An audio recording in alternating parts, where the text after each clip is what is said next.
Hey guys, welcome back to our channel. Today we are here with a super cool product that we were invited to try out, and we really liked it, so we wanted to share with all of you in case you might find this useful.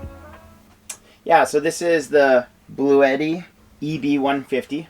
It's a 1500 watt hour battery bank. They call it a solar generator. I don't know if I would exactly call it a solar generator, but it's definitely a wonderful compact battery bank that you can charge up with solar panels. You can charge up with plug-in to a grid power, and it's a really, really awesome thing for anyone to have, not just people who are living off grid.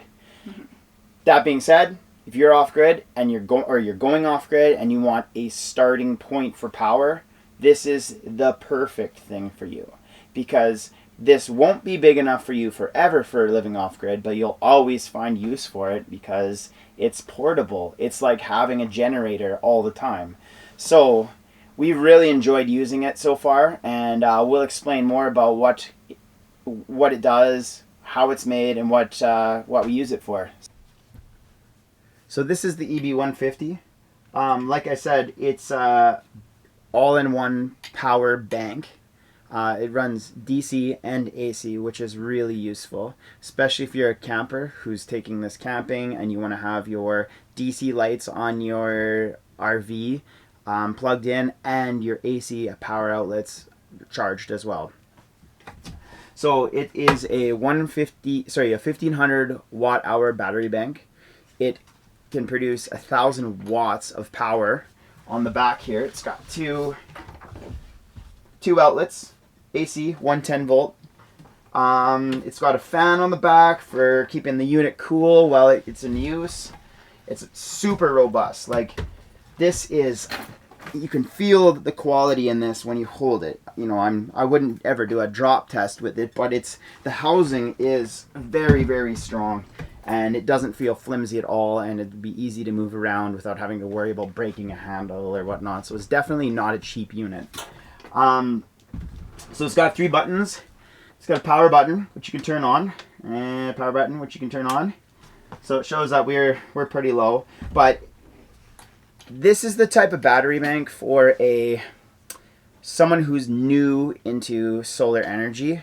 It doesn't tell you voltages of what's going on in the battery. It's just very simple. It shows right now we have about 1/3 of the battery in this battery bank of charge.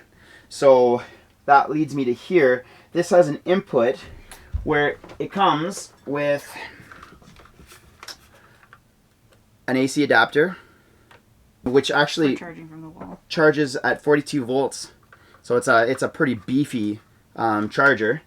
And then it also comes with this, which we use because we don't have grid power. So it comes with MC4 connectors, and then it goes into here, and I can literally just plug this in to one of my high voltage, my extra high voltage solar panels. So this is awesome. I can run 500 watts of solar into this no problem, and it charges very quickly. With the plug-in battery charger, it's about, they say it's just a little bit under 10 hours to charge the battery bank, which is great. Yeah, it's got 4 USB, 5-volt USB outlets. It's got a USB-C, and then the cigarette lighter, which is, the cigarette lighter, that's what we call it in Canada. This is the 12-volt output. Which, you know, is perfect for if you have, like I said, a RV and you want to plug in your RV's appliances. Like our lights up here, these are all 12 volt in our bus here. So if we ever had our power go down, it would be super easy for me to hook this up and run off this temporarily. Some of the ways that we've been using this are, actually I have family over right now, and my mother uses a CPAP machine. And it has been perfect because our battery bank for what we have here, our house battery bank, is a fair size, but it's difficult for us to share that power with we have a 25 with extra people, and we have a 25-foot RV that we just call our guest house, but that's where my mom's staying right now. But I can have this charged up. I can have the 12 volt for them, and they can use the AC, and they can usually get about 3 days of usage out of it to run a fan and a CPAP machine and charge phones and whatever else they may need in there. So it's, you know, it's awesome because I can, of course, I still have to go to work during the day. So I can take this with me to work, come back with it fully charged, and then I get 3 more days of using power just straight out of this. So it's really good for us having people visit off-grid. So we've also been having a ton of wildfire smoke in the area, which means our actual solar system and batteries are not getting fully charged. And we need to use that power for our fridge and freezer, most importantly. Mm-hmm. But I've also been working from home. So I ran my laptop for work off of this for 2 days. And I was also running an air purifier for 2 days straight. And that was a huge help because it left some of the power for our fridge and freezer. Yeah. Yeah, it's a nice addition in these smoky times where we're not getting very much solar energy to be able to run less vital things like a laptop or whatnot, and then we can leave our battery bank alone, let the sun keep our fridge and freezer going, and then we can be a little bit more liberal with our power usage because we can take this to my office or wherever to get it charged up. Mm-hmm. So it's really helpful for that way. Another reason why I love this thing is I can hook up a pump, and I live in a fire-prone area, and we've been doing some fire setup where we've got a pump that is connected to sprinklers in a tree, and that's a secondary sprinkler system. We have another one that's set up to our battery bank to our house cistern, so I can run 2 different pumps at the same time to irrigate our area and keep our defensible space around our living area nice and wet. So before we had this, I had the one sprinkler and I couldn't really get enough power to run another one at the same time to rely on running 2. But now that we have this, I should be able to get 2.5 hours of pumping out of this, which is great because if we ever had to leave and turn on our sprinklers and hope that nothing, you know, burned down while we were here, it's just an extra little help for us as well.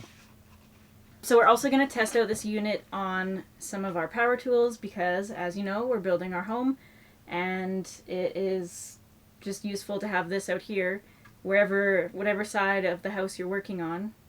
You can just plug in whatever it is. Mm-hmm. Or charge the batteries because Greg's batteries are always running out. Mm-hmm. Or his phone. My phone's always dead, so don't call me. Anyway, so I will show a couple clips of us using, I'm going to try to use a planer on this. It's 1,000 watts, and I understand what the limitations of that may be. But as far as hand tools go, you definitely can run a drill. You definitely can run a skill saw or a circular saw, whatever you want to call it. Corded sawzall or a reciprocating saw. So you can run tools, which is really great for us because if I, say I'm not near the bus and I need to run some tools that I have lots of battery powered tools, but I have lots that don't run on batteries as well. This comes in handy again. So, anytime it comes in handy in every situation that you would need a generator. That's why I kind of see why it's called solar generator, but it's better to use because you're not running a generator and lugging around a generator, and it's silent and there is no fumes put off exactly when you're using it as well. And when we're not using it, I can just plug it into a solar panel that I've got sitting outside, and typically when our world isn't covered in smoke, it'll charge up easily within the day. So it's mobile power that's reliable, and that's really important. Mm-hmm. All right, let's go try it out. And okay.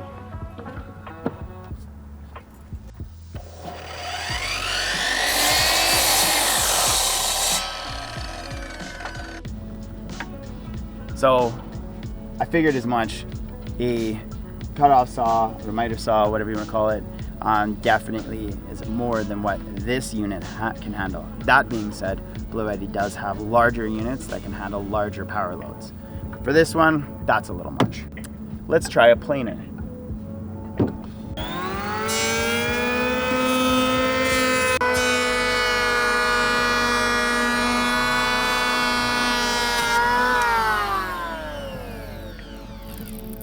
No problem with the planer. This is a pretty heavy duty belt sander. Let's give this one a try.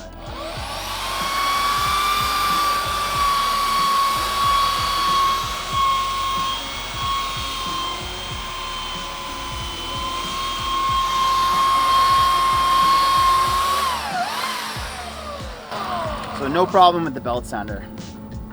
So this is the AC power in the RV, simple enough. Plug it in the back.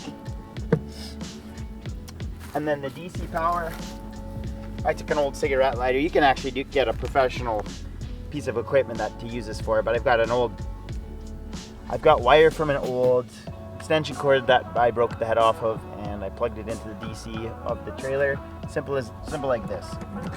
Now we have lights, fans, and trailer pump. So the nice thing about the Bluetti EB150 is you can use a higher voltage panel. So here we have a 33 volt panel, and I'm going to show you how easy it is to hook it up. So we've got the connectors on here, and there's only one way they can go, right?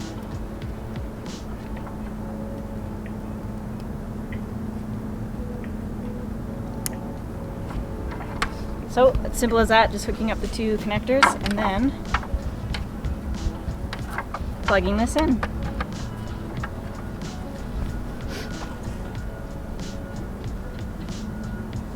And it's charging at 0 watts because there's no sunlight.